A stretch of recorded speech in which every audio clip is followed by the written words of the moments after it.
Welcome everybody to the Multiverse Dungeon Podcast. I am Mike Charlip and I am joined with Sean Hicks.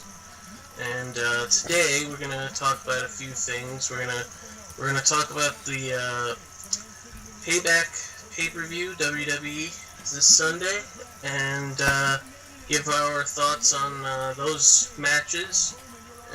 As well as we're gonna talk a little football and talk about a couple of big name running backs that have new teams. Oh. So we'll get to the football at the end. So we'll start with Payback. WWE Payback is this Sunday. It is a Raw exclusive pay-per-view, even though there's numerous SmackDown people who have matches because they decided to have the draft before this pay-per-view. And before rivalries were over. So there's two separate matches that have SmackDown implications. Mm-hmm. I mean, either way, I think it's stupid, but little mismatched with the time management here. Yeah, well, the draft itself wasn't very well put together. I mean, we already discussed that, but yeah. So, started off, there's only one pre-show match that is announced. The other pre-show thing going on is a segment. It's going to be Finn Balor on Miz TV, because I guess they got nothing for Finn Balor to do with this pay-per-view. I have a feeling he's going to have a rivalry with Bray Wyatt after the pay-per-view, because as we saw during the roster shakeup, since they're no longer allowed to call it a draft for whatever reason, Bray Wyatt appeared on screen during Balor's match to tell him that he will be watching him. Which I think it's safe to say that rivalry will be happening probably right after this pay-per-view. And I'm sure it's going to go on for a little while. We'll see what happens. I'm excited about it. Yeah. Be interesting storytelling and interesting wrestling matches. But the only match that is on the pre-show is a tag team match. Enzo and Cass versus Gallows and Anderson. Both of these teams are like on the outside looking in at the moment, so I don't know. There's no word on if this is a number one contenders match or it's just like a grudge match because of what happened on Monday. Because they attacked Enzo before six-man and he got taken out and replaced by Finn Balor. So I feel like Enzo and Cass got to get a win here. It seems like they haven't really been doing much with them lately. I feel like they need a win to like re-solidify like them as a top tag team. Yeah. Gallows and Anderson, got a good title run out of them, and I'm hoping to get something between them and Finn Balor down the line. And we definitely need something to revitalize the club. I've said this multiple times, probably during various videos, but I just feel like the club is running flat now that they've left AJ Styles' side, as the WWE doesn't really seem to know what to do with them anymore. Well, I mean, at the same time, there's only so much you could do with one tag team if they're not, in the title picture. So if they're not, I feel like everybody's got to get an opportunity we'll see what happens with them.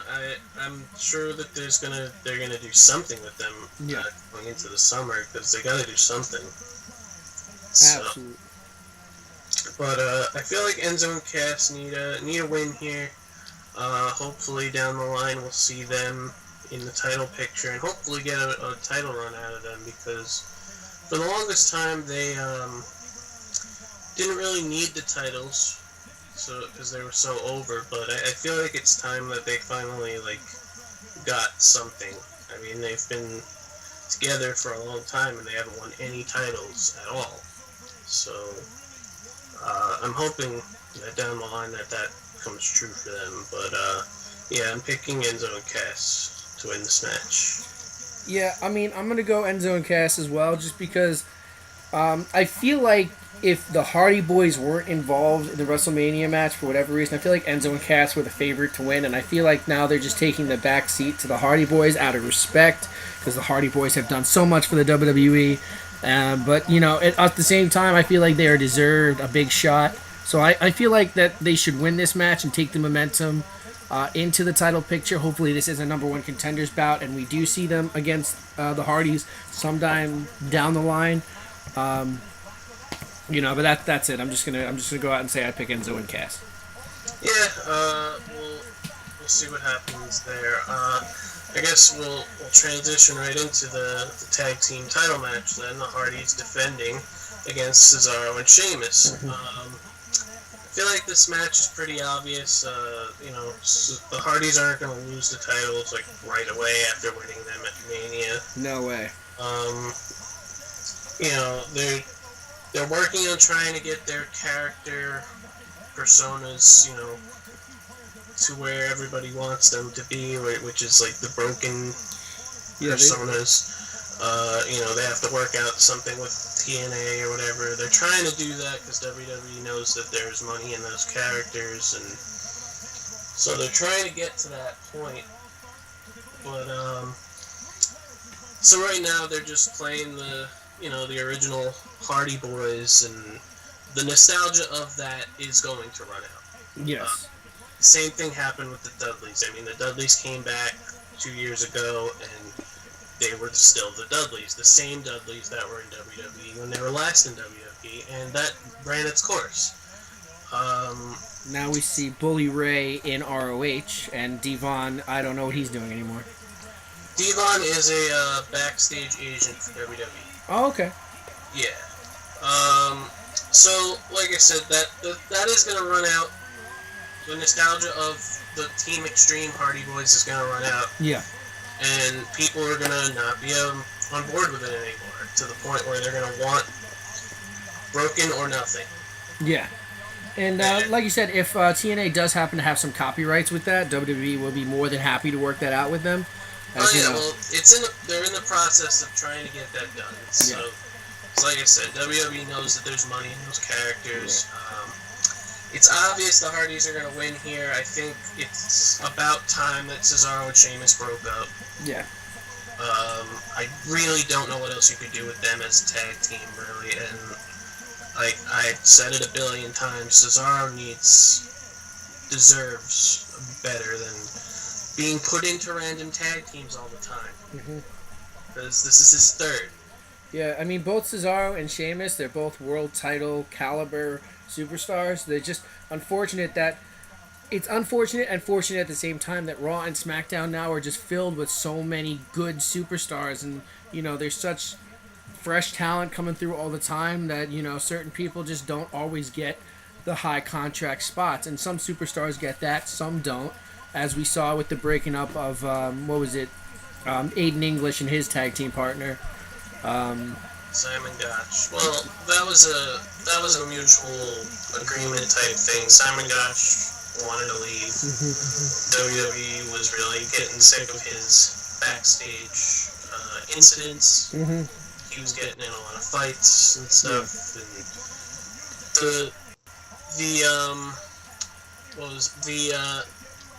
the energy that team had in NXT just fizzled out in the main roster. Yeah, because they didn't always have the spotlight like Simon Gotch wanted, and Simon Gotch took that out on everybody else. Well, yeah, because he expected that since they were so over in NXT that they should have been in the same spot on the main roster, because in NXT they were more over than any team back then. I saw them live. I witnessed it at NXT TakeOver in 2015 in Brooklyn, and they were very over. But it just didn't work out on the main roster, and I don't know if I guess Aiden English is gonna be a jobber now for singles. But either way, going back to the match, the Hardys are gonna win. I think it's time for Cesaro and Sheamus to go their separate ways. there's only so much you could do with two singles guys who had nothing to do that were put into a tag team. I mean, I'll give them credit. They've done pretty well as a tag team, but they've been teasing the breakup since the Royal Rumble. Well, and it happened. The thing is that now they finally just started acting like a tag team.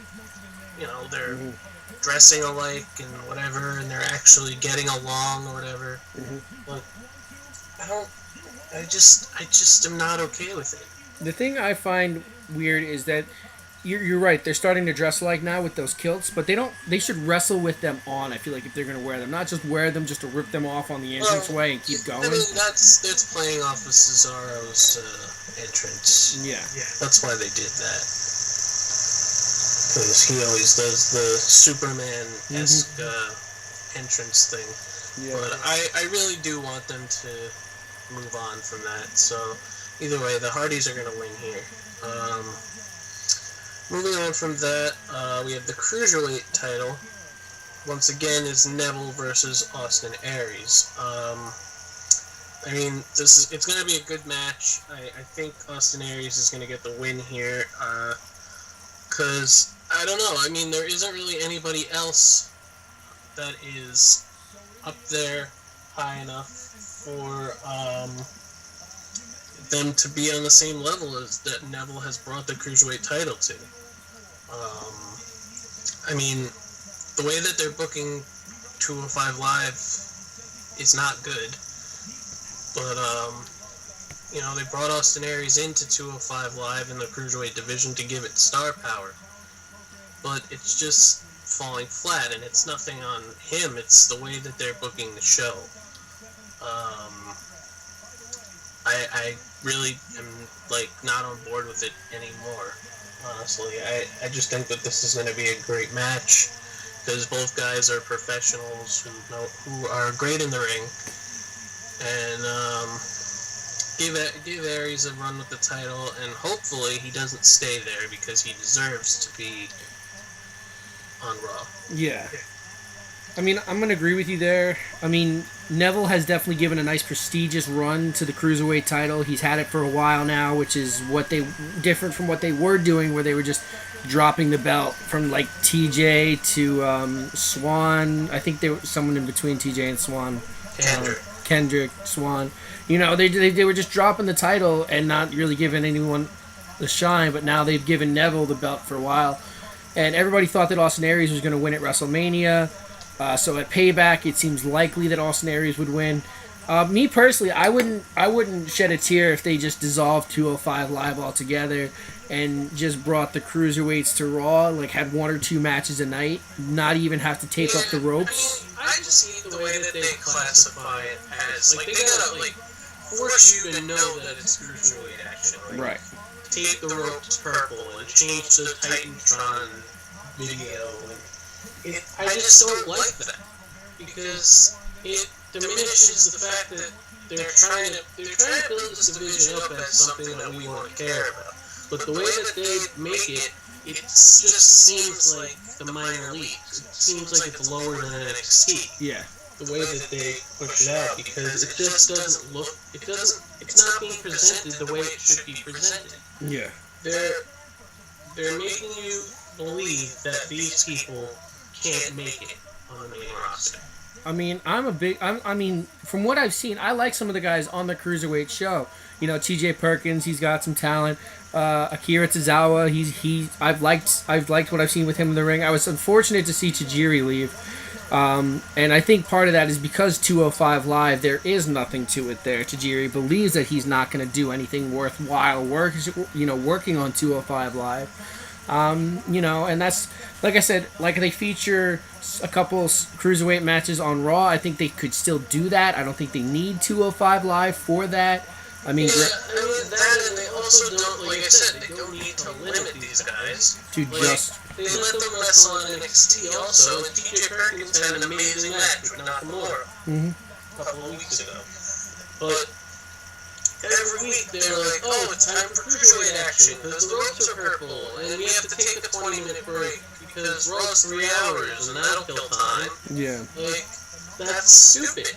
And to limit these guys, there's only like 15 people in the division. So, well, after a while, they're going to run out of people to feud with, and they're going to run out of matches to have. Yeah, they're going to keep having the same matches over and over again. And I feel like if Raw should have the Cruiserweight division, I feel like SmackDown should feature the UK tournament division, because literally That's getting its own show also. Oh, awesome. All right. So there you go. But I think it's going to happen over the summer, but that's getting its own show on the network as well. All right. I just don't know how they're going to do that, considering that there's only 5 people. Well, they'll have to start signing some more people, maybe who were from the tournament. Like we saw on NXT, one of the contenders came back to have a match on NXT. Jack Gallagher. Well, not Jack Gallagher. Somebody else. Oh yeah, they have Pete Dunne, they have Mark Andrews, who is a cruiserweight, by the way. Yeah. They have Trent Seven and they have Wolfgang. But if they're limiting this to like, oh, they were born in the UK, so they can't fight for the title. There's not enough people to do that. Yeah. And like I said, Mark Andrews is a cruiserweight.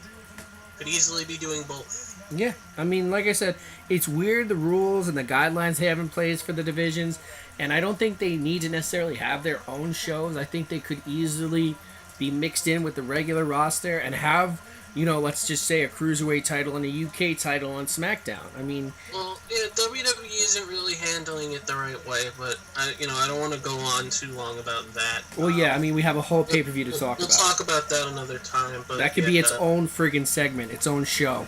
The amount of stuff we could talk about.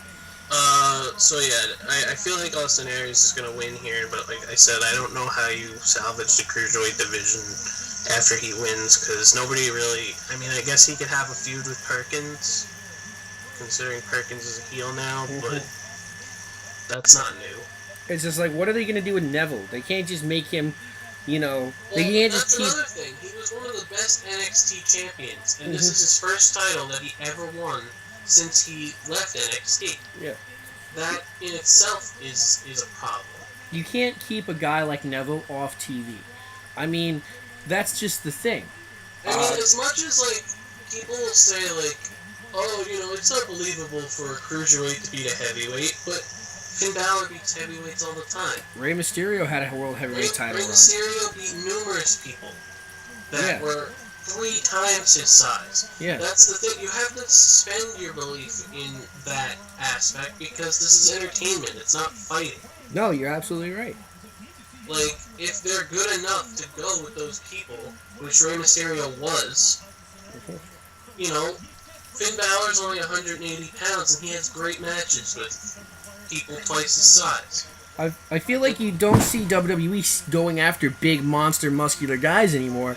I feel like they just they're going for anybody now. It doesn't have to be like, oh, we have another Chris Masters on our hand. Oh, Bobby Lashley's jacked. Let's go grab him. I mean, they do have big guys. Don't get me wrong. They have people like Killian Dane and the Authors of Pain who are coming up, who are big guys. But it doesn't feel like a requirement anymore. Like, you got guys like... That's another perfect example. DIY is half their size, and they've been fighting them for months. Yes. And they're also both cruiserweights. They're... Like, all these people are better than being cruiserweights. A lot of these people are better than just being classified as cruiserweights. Rich Swann, TJ Perkins, Jack Gallagher, all of them. It's hard to, like, really have a cruiserweight division if you're going to book it as this is the division that's below everybody else because they're tiny. When you already have people who are the same size as them who are on the main roster. Absolutely. But, yeah, so moving on from that, going back to Payback, next match we'll talk about, alright. The House of Horrors match. Yeah, which is a non-title because Bray Wyatt's on Raw now. It's just the match they're using, whatever it is. We have no idea what it is. Yeah, they've I've no been hearing indication. different things, that it's going to be like a boiler room brawl type deal where it starts backstage and it ends in the ring. I've heard that it might be like a filmed segment, like the final deletion bullshit. But nobody knows what it is. It's just going to be the culmination of this feud between Randy Orton and Bray Wyatt, which was a great feud, but should have ended with Bray Wyatt as champion. Yes. It's unfortunate that, the roster shakeup has changed so many of the storylines. This is going to be a weird match. I know it's non-title, so Bray Wyatt has a chance to win. Where if it was a title match, it would be guaranteed that Randy Orton would win because they can't move both the World Heavyweight titles to Raw. So, Yeah, exactly. I think the fact that they made this non-title almost guarantees Bray Wyatt the win. I don't know. Well, because then you would have said the same thing if it was a title match for Randy Orton. Right. So, I feel like Bray Wyatt needs the win here just to say, like, alright, you won the title back. You took the title, but, I won the war because it's over now. Like, I thought it was stupid that Bray Wyatt lost the title anyway, because, Randy Orton could win another title anytime. Yeah. Bray Wyatt, that was his first singles title ever. And he lost it really quickly.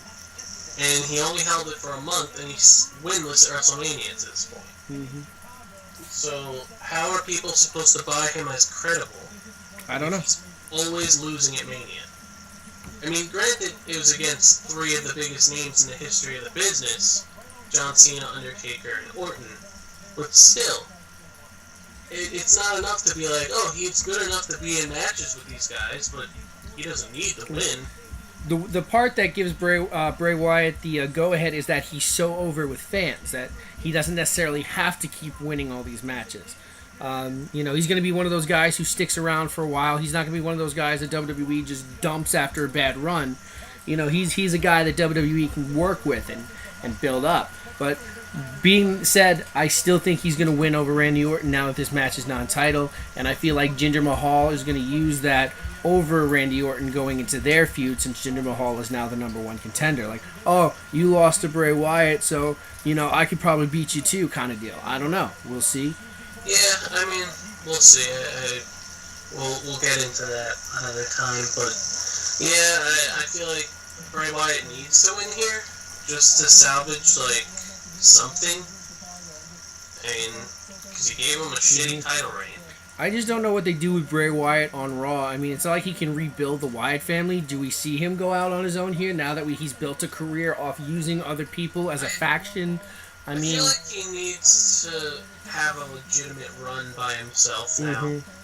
Mm-hmm. He has not really been given a big opportunity to do that.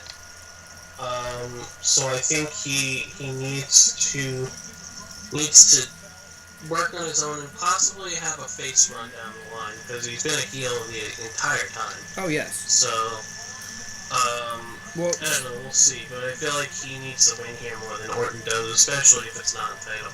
I mean, whether or not he's booked heel or face, Bray Wyatt's the kind of guy that always gets over. It's like the Shield. They were booked heel, but the fans were still loving them and cheering them on. I mean, whether Bray Wyatt is face or heel or not, I don't think it matters anymore.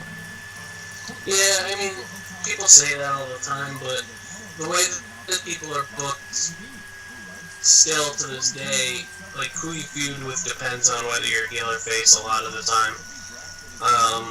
Because nobody really gets behind a heel versus heel feud, like, ever, depending on who it is. I mean, a heel it's also versus... very hard to book a heel versus heel feud because you want both of these guys to be hated. Right, so who does the crowd go for? That's the thing. Like, who do we make less of a dick while at the same time not sacrificing their character? Yeah, because there's a lot of people that Bray Wyatt's never feuded with because he's a heel. Right. I mean, I would have loved to see like a long feud between him and AJ. We never really got a real one. Right. But now we gotta wait for that. So there's a lot of guys on Raw that he could feud with now that he hasn't. But then it's gonna get to the point where he's been a heel his entire life. He's got to feud with other people, so let's turn him. Well, as I said before, it seems like they might be going a Finn Balor, Bray Wyatt direction. But like I said, I've already covered that earlier in the video, so I'm not going to spend too much time on that. Yeah, well, that, like I said before, that's going to be a good feud, and we'll see down the line. But Bray Wyatt, I think, needs to win here just to salvage something out of this feud. Alright, next match, we'll talk about the U.S. title. Kevin Owens versus Chris Jericho. Now, unfortunately, everybody and their mother knows that Chris Jericho is leaving for a Fozzy tour that literally starts next Friday. So, it's obvious he's not winning. Yes. They're trying to throw it under the rug and be like, oh, but if Jericho wins, he'll go to SmackDown. But he's not going to have the title and go on a Fozzy tour at the same time and vacate the title. He's not Brock Lesnar. You can't just do that. Yeah. We'll get into that towards the end. Yes, we will. That needs to be discussed. But, yeah, it's pretty obvious that Owens is going to win here. Yes. Because, Jericho's leaving. We don't know how long he's going to be gone, if he's going to come back again, but he's leaving again. So they're just going to give Owens this win hopefully it'll be a good match. I mean, I'm sure it'll be a good match. These guys they work great together, so. I don't see Chris Jericho not coming back after his tour with Fozzy. I mean, it seems like that's just the two things he does. He does WWE, and he does his tour with Fozzy. I mean, those are like it. That's it. That's really all Chris Jericho does nowadays, besides, post on Twitter and stuff like that. But he's good at those two things. Like, I'm not complaining. I'm a fan of Fozzy. I'm a fan of Chris Jericho. He does have his podcast as well, yes. But, but I mean, he does that regardless. He does that either way. Yes. So, I mean, I'm sure he'll come back again. If not, I mean, I doubt it's the end for him right now. He would tell us if it was, over for real. Oh, no. If he was having a retirement match, it would be a lot different. Oh, yeah, definitely. And it wouldn't be at Payback. So, yeah, we'll see what happens. I mean, Kevin Owens is slated to face AJ next. That's kind of just a filler feud because I think, the big feud that's gonna probably go into SummerSlam is Randy Orton versus AJ. Yeah. Because that's gonna be an amazing, long feud that we deserve to see. So, it's just a filler match to, ease the fans, I guess. They like both of these guys. Let's just put them together for now. Right. So, yeah, Kevin Owens is going to win. I definitely don't see him. I definitely don't see it going any other way. Unless Chris Jericho at the last minute cancels his Fozzy tour and throws everyone for a loop. But that's not going to happen. That's not happening. So, right. The next match, Seth Rollins versus Samoa Joe. This match was supposed to happen at Fastlane. And, we all know what happened. Yeah. Samoa Joe's debut was him attacking Seth Rollins, and Rollins tweaked his knee, and, they played it up to the fact where they thought he wasn't going to be ready for Mania, and the doctors, they filmed a doctor segment. It was like, if I was, my professional opinion, I would not have Seth Rollins show up at Mania. Yeah. The match happens, he shows up on Raw like nothing ever happened the next day. Yep. He's completely fine. He's walking perfectly. No injury selling, no nothing. He's healed now. He's back. So they played that up for storyline purposes. So now it's time to finally have the payoff from that attack. Mm-hmm.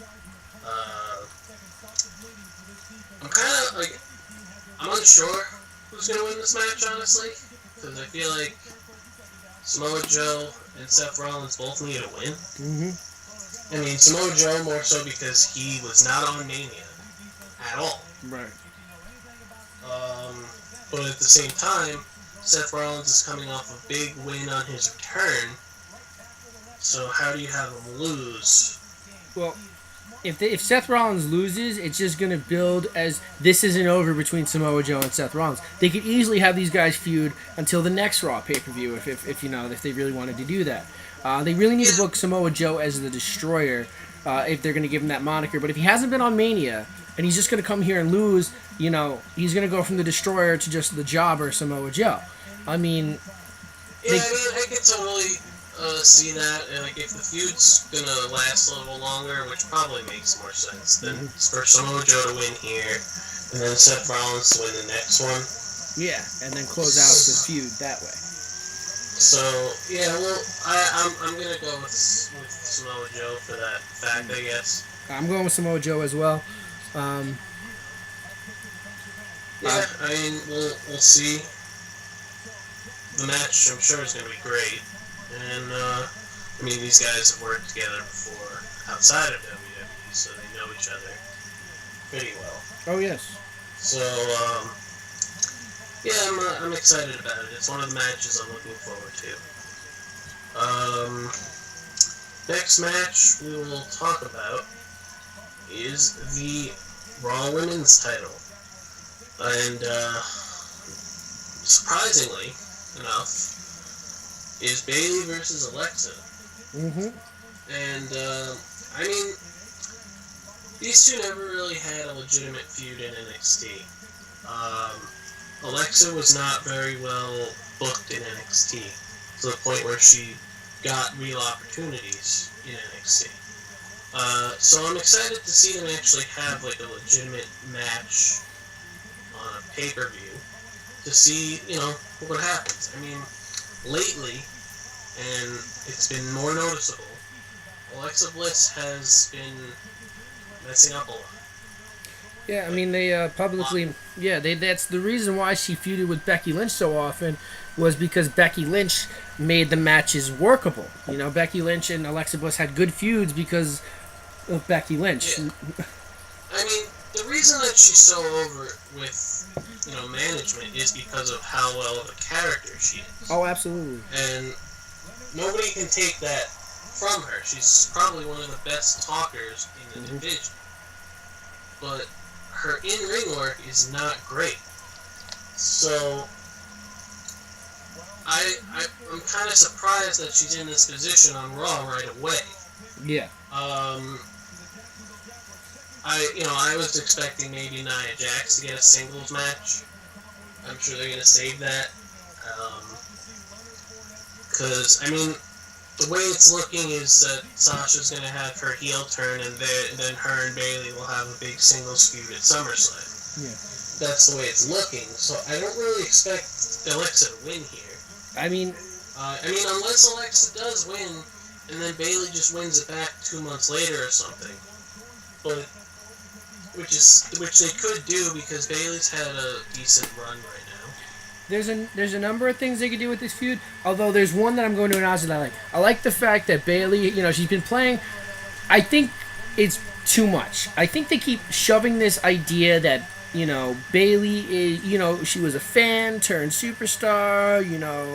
I think that they've shoved that fact down our throats enough. And I like the fact that they have Alexa Bliss making fun of her for it in promos because she needs to start developing a character and a personality now. Like, we get it. Everyone in the business wanted to do this at some point. I mean, not everyone's like John Cena who got picked from another industry like weightlifting or bodylifting. We get it. She was a fan. She worked hard. She made her dreams come true. Stop. You don't need to tell us this every time. We're not stupid. We have memory. We remember things. WWE does that a lot with a lot of their feuds these days, where they overemphasize something to the point where it gets annoying. Yes. And I will agree that does need to stop. At the same time, I understand it's for storyline, but Sasha does not need to get involved all the time. Like I said, they could easily, if they wanted to keep Sasha face, have Alexa win and then have Alexa feud with Sasha if they really wanted to keep her face. But I don't know. They could be saving the heel turn to turn on Bayley. The way it looks, because a lot of people now are getting... Sasha is still very over, Yes. But it's getting to the point where her character is just not the same anymore, where she needs a heel turn. Yeah, she's running out of things to do. Yeah. So, I mean, Alexa versus Sasha would be a good feud for like a month and a half or something. But, I don't know. I mean, I think it makes more sense for Bayley to just hold on to the title until SummerSlam. Yeah, I mean, I think I'm going to pick Bayley too. Like I said, I did bring up the point that they need to change her character a bit. But I think that the whole thing with Alexa not being, Right in the ring? yeah, I think that she need. I do think this is a good feud for Alexa, and I think that her character warrants this. But I don't necessarily see her walking out of Payback with the title. Yeah, I mean, we still have Mickey James on the roster to feud with. We still like Sasha Banks, Nia Jax, who, she has to have some work done in the ring as well. But there are other people who need the spotlight. Well, so Alexa Bliss, she gets this run right now. I don't necessarily see her walking out with the title. Yeah, I mean, we'll see what happens. I mean, I'm sure Nia's going to get a title match in between now and SummerSlam, and whatever else they decide to do with Emma and whatever they're doing with Dana Brooke. Yeah, I totally forgot about those two as well. That they're on the roster. I mean, I don't know what's going on there. Dana Brooke still sucks in the ring, like badly a lot. Yeah. And the company still wants to build in her, though. They still want to see what she can do. I mean, they stuck with Eva Marie for a while, so I can't say Dana Brooke would necessarily go the same route. I mean, yeah, but Eva Marie, she was never around. I don't know why they even, it is what it is. But regardless, I think that Bayley's gonna win here. Yeah, so, for sure. Moving on from that, the final match, which I assume is the main event, because that's the way it's been booked, is Roman Reigns versus Braun Strowman. Again. And I emphasize again because this needs to end. Hopefully it ends on Sunday. This needs to end. This has been going on since January. Yes, I agree. This has gone way too far. This isn't... This... Just to, they made Braun Strowman look horrible by having him back away from The Undertaker and take a back seat for that 1 month that Roman was feuding with Taker. Mm-hmm. That was dumb. Yes. And I guess their way to salvage that was like, oh, okay, we'll just have him injure Roman kayfabe and destroy ambulances and push people off of stages. They could have easily just had Braun Strowman not even show up during that whole time that he was battling The Undertaker, because you're right, having Braun Strowman cower to The Undertaker does take a little bit away from him. Yeah, it just doesn't make much sense to me, but I mean, and it's hard to say who's going to win this match because WWE wants both of them to look strong. Right. Like, I don't think it's a no DQ match. I honestly don't even know if it is. I don't think it is. So, yeah, I mean, it's really hard to say because if they want to book, because they teased something with Lesnar and Strowman the night after Mania. Mm-hmm. And, I mean, if that could possibly happen at SummerSlam. So, I mean, if you want that to happen, then I guess Braun needs to win here. Yeah. It's not going to help him to go into a feud like that to lose to Roman twice. I feel like Braun Strowman needs the win more than Roman Reigns. I mean, Roman Reigns has done a lot with his career already. Braun Strowman's, they're still trying to get off the ground. I mean, if they want Braun Strowman to be solidified as like the next big guy, they need him to start doing more. They need him to start winning. They need him to start going after champions. Braun Strowman versus Brock Lesnar. He needs to have less squash matches because that's been the problem. Yes. With booking somebody like him. I mean, not a lot of people I mean, like, his feud with Sami Zayn was good because Sami Zayn actually, like, got an upper hand on him a little bit. Like, he never beat him by, like, pinfall. He beat him in, like, an allotted time period. Yeah. But, I mean, that was something. It was like, okay, we've seen Braun Strowman, all he's been doing is destroying people. Like, after this feud with Roman Reigns, which, like, I really hope this is the end of it. Yeah. I mean, like, I don't know what you do with Roman after this, because they seem to be, like, wanting to save him from being in the title picture for now. So Braun Strowman probably, like, needs to win here. I mean, as much as WWE wants Roman to be a face, Yeah. it's not gonna happen.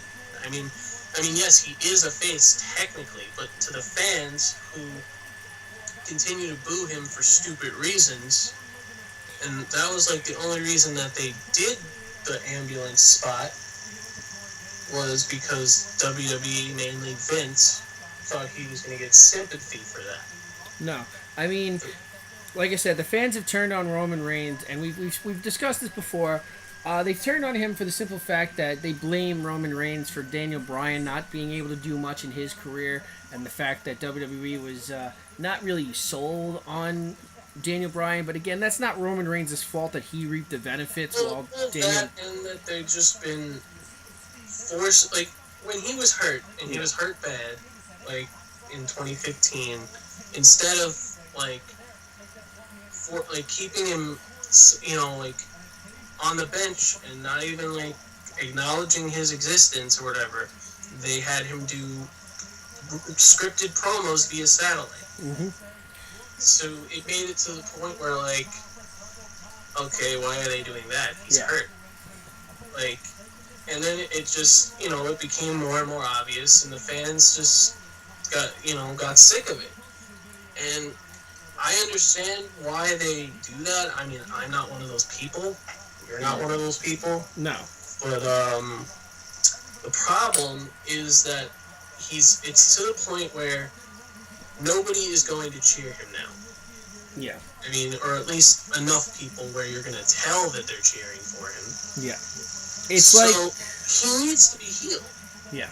He needs to be healed. I mean, this is literally the exact same thing that happened with The Rock. But the difference is that when The Rock did it, he didn't have 3 world championships. Yeah.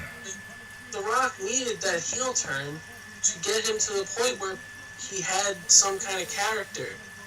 And that's where, like, The Rock came from. He was still rocking Idea. Yeah. And everybody was hating him. They were telling him to die. That's how much they hated him. Yeah.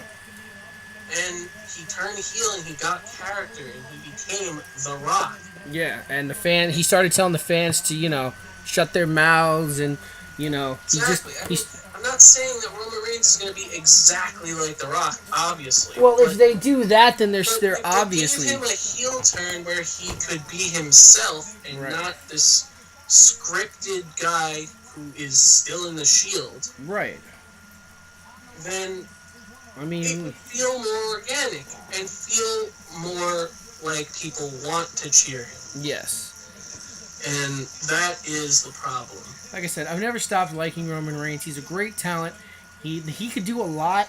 He's done a lot. You know, WWE has faith in him. It's just that, like I said, the fans, they've turned on him very harshly, and they got to find a way to salvage him. That's it.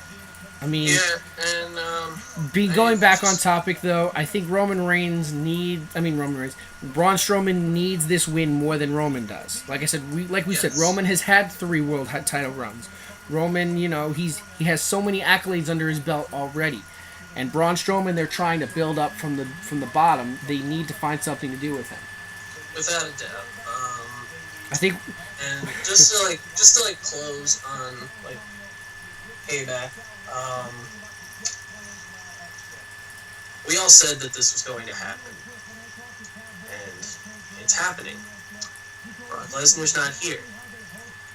A Raw pay-per-view, no world title match. That's a problem. Yeah, that should be Raw's main event, but it's not. Exactly. And I don't care about his contract and he has a certain amount of dates. I don't care about that. You're the champion. And this isn't UFC. You don't fight and then get a couple months. Once every 3 months. Right. You show up every day and you put on a show. That's it. I don't understand. And the problem is that he doesn't even want to do that.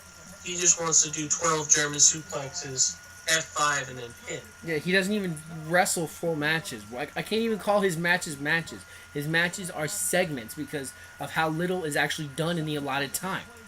I mean, what's the matter, Brock? You can't do another 2-minute match to close out a fucking pay-per-view? I mean... And it's not like he has other things to do, because he doesn't. He doesn't do anything. Talking about him makes me physically angry because of how little he does and how much he gets. So, yeah, he's like the second richest guy on the roster, and he only shows up, like, every 2 months. I mean, I think we'd be lucky to see him at the next Raw pay-per-view. If he shows up, and... Because they're not... Brock Lesnar isn't the type of guy to actually have a legitimate feud with somebody and then close it out. You know, he's not that guy anymore. So whoever wins the number one contender spot, because they can't have an absentee champion for long. They're going to have to start doing, okay, who's going to have the number one contender soon? Well, I mean, they did the same thing when they only had one title. Yeah. When they only had one title, he won the title at SummerSlam 2014 from Cena and didn't come back until October. Yeah. That is ridiculous. That's what I'm saying. How long can Raw go without having a champion? They're like, after Payback, I expect there to be some talks of a number one contender. I expect, you know, whether it be, I don't even know who it could be right now. Yeah, I mean, they're not Goldberg's even, gone. The thing, like, because he's not around, they're not even acknowledging that Raw has a champion. Right. Like, they're playing up that these other feuds are more important. Nothing should be more important than a World Heavyweight title match. Exactly. And that is the biggest problem that I will always have with Brock Lesnar as champion, because he's done this before, and he's doing it again, and I hate it. Yeah, Absolutely hate it. I said, Goldberg, he had the title. He's gone. So he cannot come back and reenact his, rematch clause. So they need to start, like, I don't know, do like a tournament style for like the number one contender, or like, because and then if they're not going to have Brock Lesnar show up for the 4 weeks until the next pay-per-view, I mean, sorry, it's 8 weeks now, right? Because SmackDown's the next pay-per-view. Yeah, the next pay-per-view is Backlash, which is on May 20th. It's a SmackDown exclusive pay-per-view. Mm-hmm. So when's the next Raw pay-per-view? The next Raw pay-per-view is actually Extreme Rules, which is on, let's see, it is, I'm trying to look it up at the moment, June 4th. So, the next Raw pay-per-view isn't until June 4th. That's, a whole month away. Mm-hmm. If he doesn't show up at that pay-per-view, and we don't see him until SummerSlam, that's a problem. Yeah. I think you'd be interested to know, Mike, we have the draft on in the background, and the Jets have just selected Jamal Adams, a safety out of LSU. I have it on as well. Yeah. I know. I know you're a big Jets fan. I thought that might be some good news for you. Well, they needed a safety, but we'll talk that another time. But yes, so that's Payback, and we'll see what happens with Payback. Now, before we close out the segment, what do you think will be match of the night? What do you think on this card would be the best match? I want it to be Seth Rollins and Samoa Joe. It's very possible that could happen. Other than that, maybe the tag title match. Yeah. I mean, I'm throwing my hat in the ring for either Samoa Joe and Seth Rollins or Chris Jericho and Kevin Owens to be the best match. I mean, that match, I think that match is still going to be good considering it's the culmination of the feud and also Jericho's run for now. And the two superstars are both great talents who do great work together. Yeah, exactly. So, I mean, it's between those three matches, if I'm being honest. The U.S. title match, the tag team title match, and Rollins versus Joe. So, we'll see what happens. But, yeah, that's Payback this Sunday. So, we're going to switch gears here and talk about football for the remainder of the show. And, this past week, there's two big acquisitions, both running backs. The first one, and one that we probably expected to happen a lot sooner than it actually did.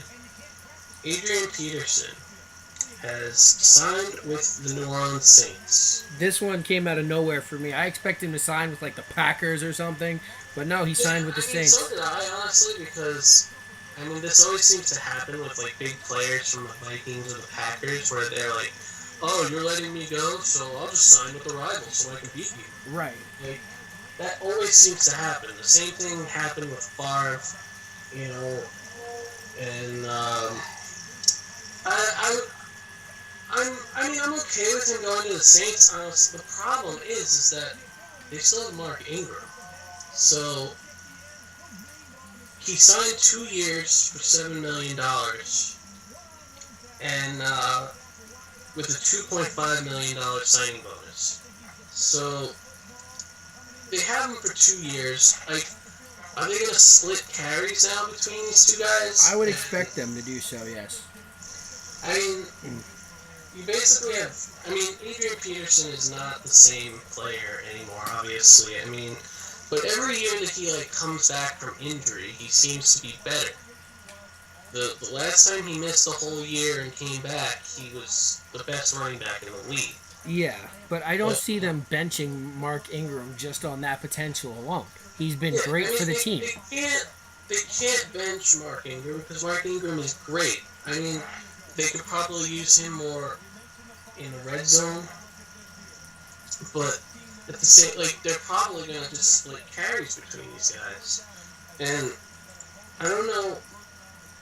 Also, with Drew Brees on the team, you know, who's gonna get the ball? Yeah.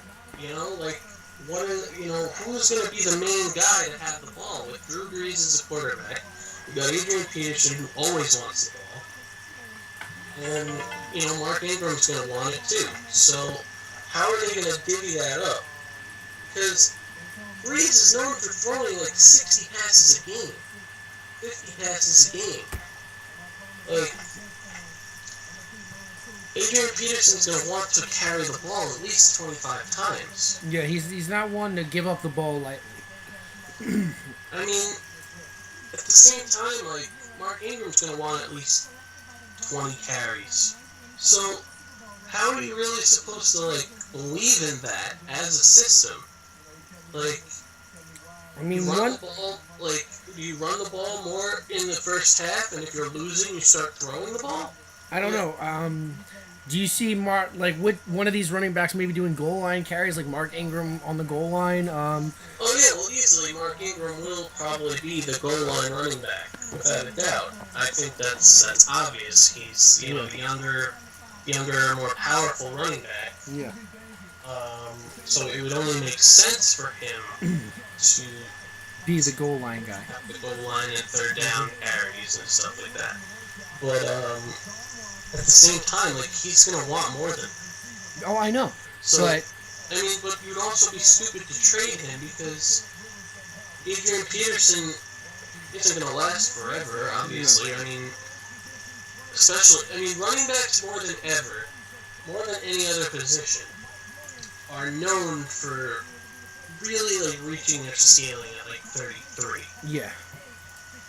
They really start to, like, slow down and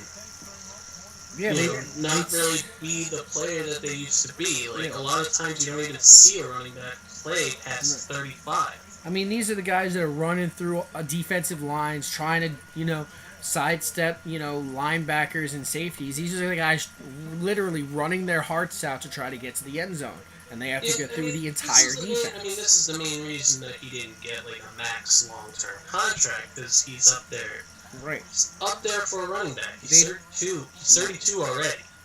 I would say it'd be wise if Adrian Peterson retires after these 2 years with the Saints. I mean, I could totally see that being the case, considering he's done a lot for the time that he's been in the league. I mean, the only thing he hasn't done is win a title, but it doesn't seem like that's going to happen in New Orleans. Yeah, Adrian Peterson could easily be a Hall of Fame level running back. He's done a lot for the league. He's broken. He's got. With his stats alone, he can get it. Yeah, I mean, he has an MVP. He has an Offensive Player of the Year. Yeah. He won Rookie of the Year his year. He was the rushing leader 3 years. He broke the record for most rushing yards in a single game. So he did have some records broken. As far as like rushing yards total, he's got like 11,747 yards, and he's got 97 rushing touchdowns and 5 receiving. Yeah. So, I mean, on stats alone, he is a Hall of Fame running back. Yeah. But to really say, like, we don't know how strong he's going to look this year. I mean, and at the same time, he's not going to get 40 carries a game anymore. No. So, I mean, we'll see what happens, but I don't really see him being a big... I mean, as far as, because, we do it every year. As far as fantasy goes, I wouldn't really put a lot of stock in it. No, not at all. Although, I cannot wait for fantasy football to start this year again. Yeah, we always have fun with that. So, another running back that is not only switching teams, but is coming out of retirement. Is Marshawn Lynch. Yes. This was a shock, because I didn't know he was even thinking... Well, I'm sorry. There were talks of him coming back and playing maybe for the Patriots, but the Oakland Raiders, I guess... Well, he always wanted to play in Oakland, because that's where he's from. Yeah. A lot of times with people like him, I mean, he basically, got legitimately aggravated when they lost the Seahawks lost the Super Bowl to the Patriots. Yeah. Because we all remember what happened. They threw the ball in the red zone on second down. Yeah. That was the stupidest thing they could have did at that point in the game, because you have probably the most powerful running back in the entire league on the goal line. On second down. He easily could have probably ran it in on the first try. I mean... And they could have won 2 Super Bowls in a row, and the Patriots would not even have 5 Super Bowls right now. They would still only have 3, technically. But, yeah. I mean, like I said, it would be, they were trying to catch the team off guard by throwing it instead of running it, which was what everybody was expecting them to do. Did not pay off for them, and, they lost. But, I definitely thought that Marshawn Lynch retired too soon. So to see him come back is interesting. I think when he retired, he was still in his prime. Yeah. He wasn't slowing down. He wasn't, getting hurt too often. I mean, he was the best running back, one of the best running backs in the entire league for a while. And, I mean, when he was in Buffalo, he was not very good. No. And I think the reason for that is that he was in Buffalo. Yeah, that could be it. Buffalo is... I mean, people like him who are used to warmer weather, I mean, he grew up in warm weather. And so to be playing in Buffalo when you're so used to warm weather sometimes doesn't really work out. I mean, he played college in California. So he goes to the Seahawks, which, I mean, granted, it is a West Coast team, but, it's not always very nice, and it rains there more than anything. And he has a great couple of years, and after that Super Bowl loss, he, like, I don't know, lost a drive, I guess, to play. Maybe that's what it was. I mean, to the point where, you know, he sat out the whole season. Yeah. And, I mean, there was talks of him coming back before that. I mean, before the season ended, with other teams. And, you know, the Seahawks running game was ridiculously bad last year. Yeah, because they didn't have Marshawn Lynch. Yeah, and, I mean, because, the guy they got to replace him, whose name is escaping me at the moment, I can't remember right now. But either way, they put a lot of stock in that other running back. Hold on, I have to look it up. It's like really bothering you now. Yeah. You know, they put a lot of stock in this other guy, and he got hurt a lot. To the point where it was like, you know, we kind of wish we still had Marshawn Lynch. Yeah. You know, like, Giants. Okay, I guess he's not there anymore. Unless, no, he's not on the roster list anymore, so, whatever, I'll remember it at some point, but, apparently, there he is, Thomas Rawls. Thomas Rawls, yeah. That's him. I could not remember his name, but, yeah, they put a lot of stock in him when, you know, he got hurt a lot last year, and, they also had Kristen Michael, who had a great couple, like, he was playing great for them, Kristen Michael.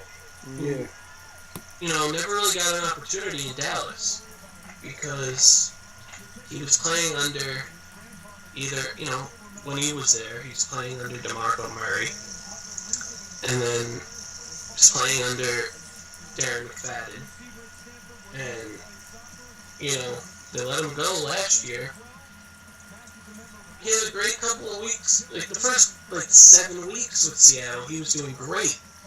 And they decided to bench him when Thomas Rawls came back, and then they traded him. Yeah. Which didn't make any sense to me at all, because then they sent him to the Packers, where he literally got, no carries. Yeah. So, Seattle's running game is in disarray for all of last year. Yeah, pretty much. And, they signed Eddie Lacy, right? I think so. Yeah. So, still going to be in disarray, because he signed an injury-prone running back. Yeah. Unless Thomas Rawls can stay healthy, but, because I don't expect Eddie Lacy to start, honestly. No. So, you know, Marshawn Lynch said that he would consider coming out of retirement if he could go home. And they made the deal this week. And another really bad trade. Because technically he was still under contract with Seattle. So Seattle still had the rights to him. So they had to trade him. And, honestly, Seattle could have gotten a lot more for this deal, because they only got a 6th round pick in next year's draft. The 6th round pick for Marshawn Lynch? Yeah. That seems a little low. Yeah, that's all they got. Oh no, it was a 5th round pick. Seattle, Oakland gave up a 6th round pick. So, Oakland gave up a 5th round pick, and Seattle got a 6th round pick. I mean, to me, that's still low. Gave up a 6th round pick. So, I mean, I don't understand it. I really don't. I mean, so he signed an extension for 2 years for $16.5 million, with the possibility of a $2 million bonus if he gets 1,000 yards. That's pretty cool. Yeah. So, I think he signed that deal knowing that the Raiders are leaving.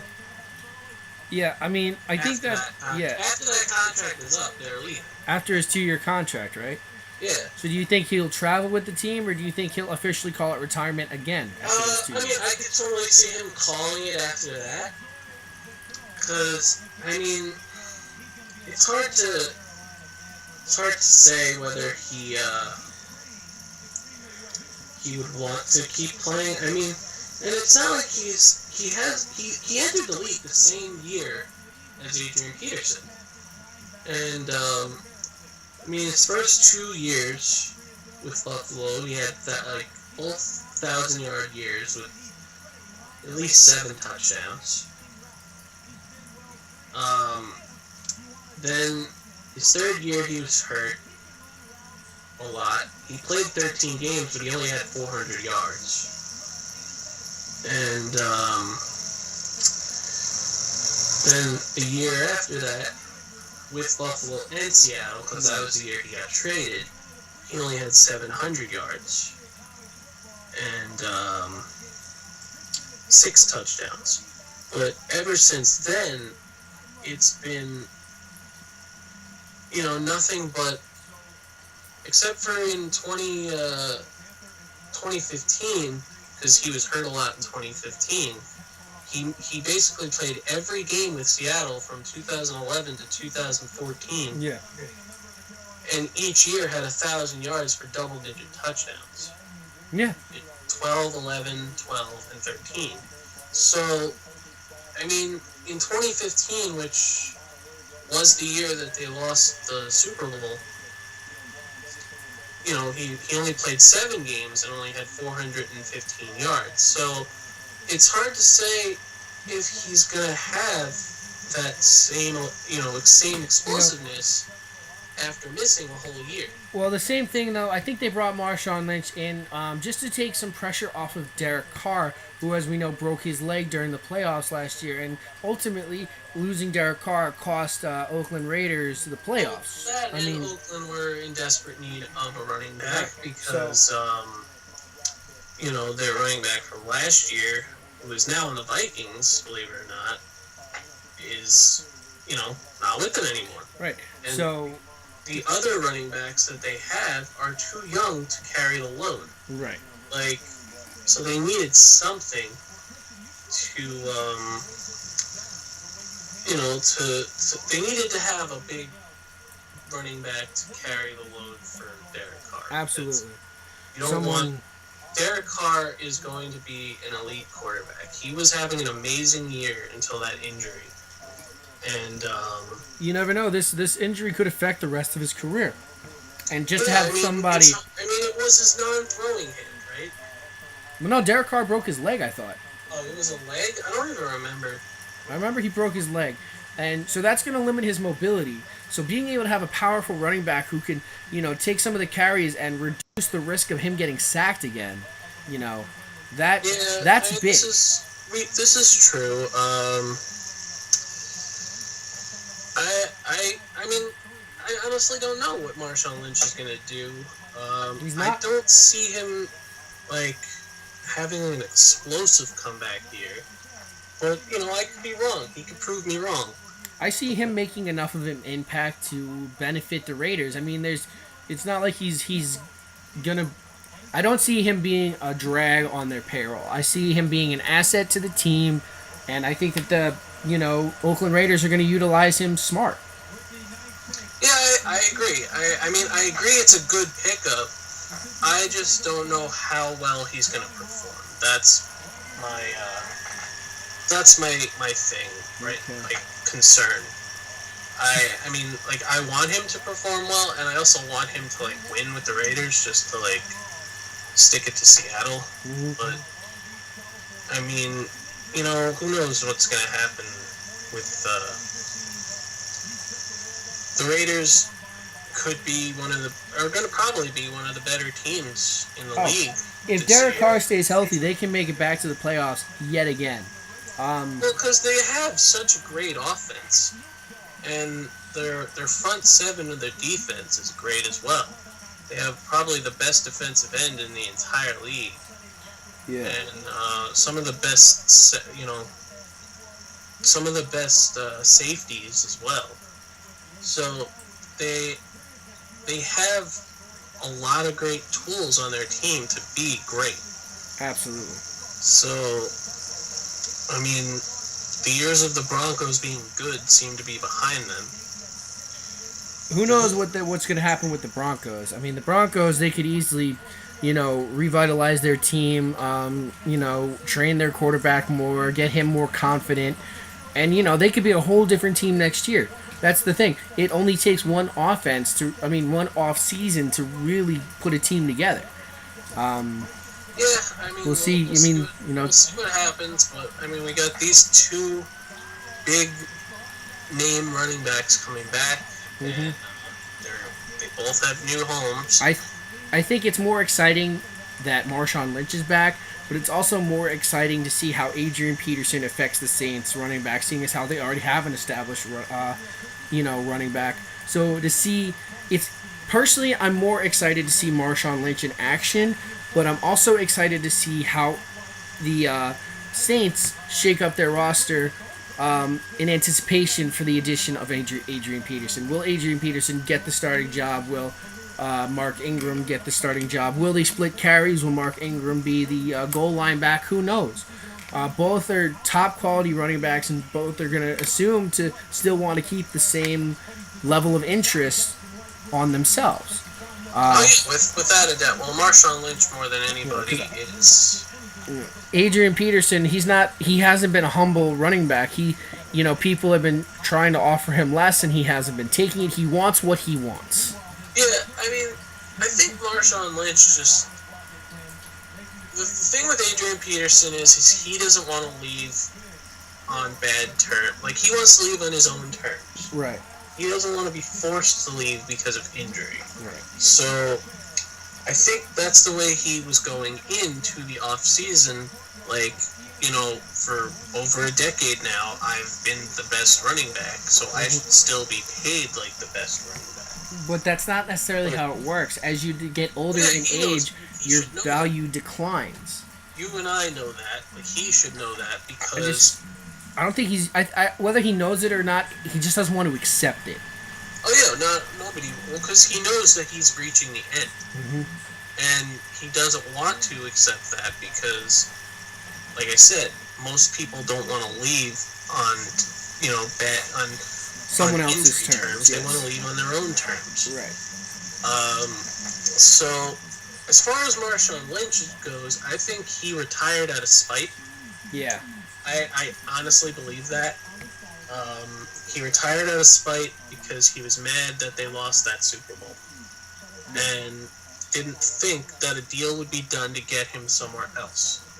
And now that it's finally happened... He's back in his hometown. I think the fact that he's playing in his hometown and that he is going to rejuvenate the Raiders running team, hopefully, that he may want to stick around past this contract, but he might even stay. He might even try to sign a new deal with the Raiders when it's over.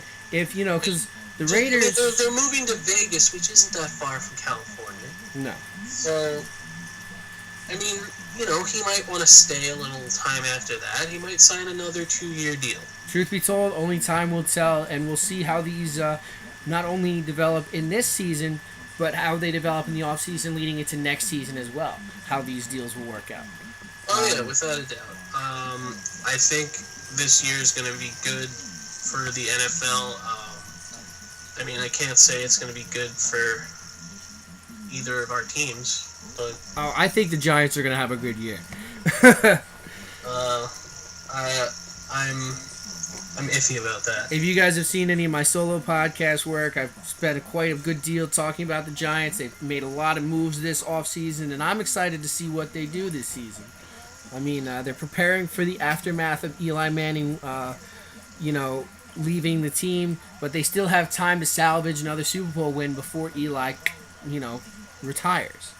Yeah, I mean, I know that this year is a rebuild year for the Jets, so... No offense, I feel like the Jets are always in a rebuild year.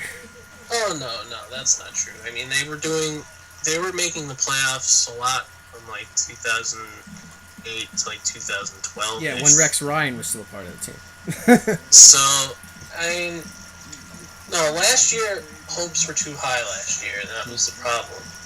And that on top of a lot of people getting hurt, and a lot of older guys calling it careers, and the Jets are, in a complete rebuild now. Yeah, they let go of... I mean, last year they thought they were good. And look what happened. Yeah, I mean, the Jets in the offseason, they let go of Darrelle Revis for the obvious reason. They let go of Nick Mangold, who was easily one of their best offensive linemen, but is getting up there in age and their he ability. Called it a career, I think. But I think he retired, Nick Mangold. I think so. I think he was a career Jet, which is not often seen in today's football. Him and Demarcus Ferguson were lifelong Jets, and Ferguson called it a career last year. 2 years ago, technically. Technically now, 2 years ago, yeah. Yeah. So now it's Mangold is out, and I mean that has been one of the biggest problems with the Jets, the offensive line, and I mean now they need a big name cornerback. They drafted a safety, as we saw. The Giants have yet to show up in the draft, but they're further down. I felt like they didn't really need a safety though. Yeah, I mean, but you and I both know the Jets haven't always utilized their draft picks in the best manner. I mean, we'll see. I mean, it's very possible that they could be done with one of them. I mean, I like Calvin Pryor and Michael Gilchrist, so I don't know what they're doing with either of those guys. So I don't know. We'll see down the line when the season comes closer what's going to happen. But the Kansas City Chiefs just drafted a quarterback. Patrick Mahomes II. Yes. I mean, as people can probably figure out by now, this is being recorded during the first round of the draft, but will probably be available to watch the next day. We might even talk about Saturday. the draft in full and what we think of each player on next week's episode. But I'm just throwing a pitch out there for next week's topic. We will probably do that. Look at some of the bigger first round. And probably give you our thoughts on Payback as it unfolds. Yes, that as well. So we'll probably call it here. Like, share, subscribe, videos of everything on the channel. Follow the show on Twitter at MVD_podcast. Like the Facebook page, which you can find on the Twitter. Watch the solo stuff. I mean, I haven't done a solo video in a little while because I just haven't been able to get around to it. But I will eventually. We have MJC TV and the Hicks Flick solo show. I'll probably be rolling out another episode over the weekend. But, just keep in tune for all the Multiverse Dungeon content, and we'll happily supply it. Yeah, so that is it for this week. Thank you for watching the Multiverse Dungeon.